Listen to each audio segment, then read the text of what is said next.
everyone, what's up guys? Today I'm going to continue on our welding table project, so I hope that you will enjoy the video. We're going to just crack on, guys.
I'm going to first weld from center on one side, another one side. When it's something like this, you have to start to weld from the middle, on the sides, on the corner. I will use one setting for downhill and for the corner welds. That's it, guys.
Okay guys, thank you for watching.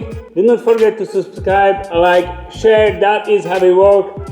And then the next part will be the legs, will be the wheels, and that will be finished. Bye bye guys, see you next time.